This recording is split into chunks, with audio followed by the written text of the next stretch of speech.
this episode, we're going to take a look at various aluminum samples and how to test them with a Handheld LIBS device. I'm going to show you why Handheld LIBS is superior for aluminum, and we're going to take a look at how fast and accurate it is.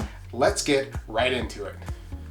So let's test some aluminum. So the first one we're going to test is actually considered a prime aluminum. That is a 1050 aluminum. Now this is a standard, but we're going to just run this one real quick. Our analyzer is an argon capable analyzer. You can see it just takes a second, and you'll be able to see my screen as well. But what you'll notice here on the screen is really nice results from this analyzer. You'll see that we're 99.58% aluminum, really low silicon, really nice results. So very easy to see, even something like prime, to be able to test that material for aluminum producers, that's great. Now, if you're testing stock out there like this 6061 aluminum, this is actually a reference material, and you'll be able to see that tests very easy as well. Now, I would recommend getting the argon purge, the argon capable devices. You'll see that on the side of this analyzer here when you're doing aluminum, but you'll see here, very easy to see 6061 aluminum with Handheld LIBS as well. How about 5052? How does the SciAps Z902 do with that alloy? This is an alloy that has higher magnesium in it, and anytime we're looking at light elements like magnesium or silicon or lithium, you can see Handheld LIBS does such a fantastic job. So that's my 5052 sample there, and you'll be able to see those results on the screen as well. But let's take a look at 3105 or some other alloys, right? So we're gonna do a quick test here. I love watching this thing work. It's kind of fun, right? And you can see we nailed 3105. Very easy for us to see. How about 2055? This is kind of a funky grade we don't see a lot. Will the analyzer know what that is?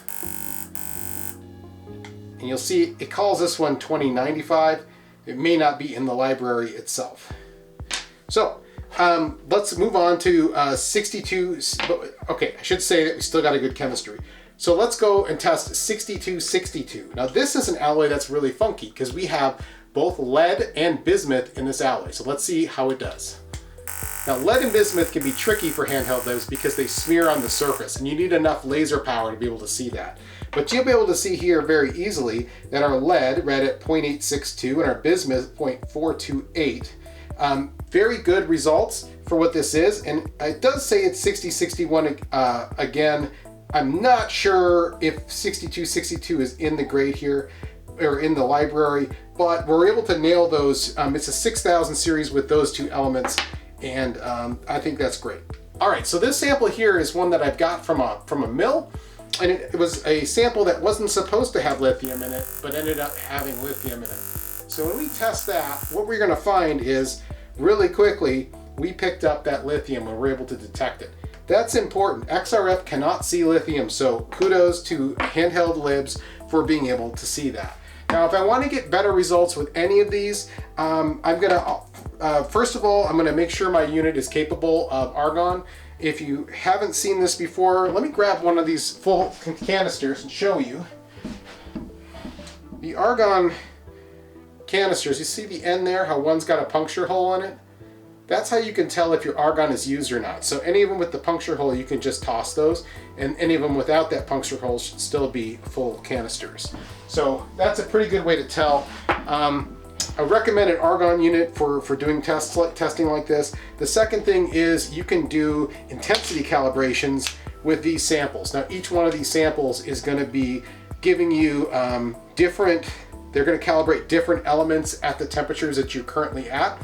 So if you walk into the foundry and it's 120 degrees in there, Fahrenheit, you're going to want to use you're going to want to recalibrate or do the wavelength, the intensity calibration with these samples, and you're going to want to run all of them, so that no matter if you're testing things like 6061 or even just prime or whatever you happen to be testing, that you're getting the right results.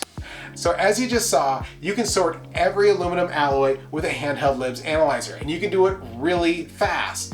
Not only can you sort every grade out there of aluminum, but you can also see elements that Handheld XRF can't, like lithium in aluminum, and we saw that with a couple of our samples. If you need more argon for your LIBS units, or you need other parts or service, you have questions in generals, general, just reach out to us at alloygeek.com. I'll put some links down below with some other resource videos, but thanks for watching. If you've learned something today, please share with your friends, like and subscribe, and we'll see you guys next time.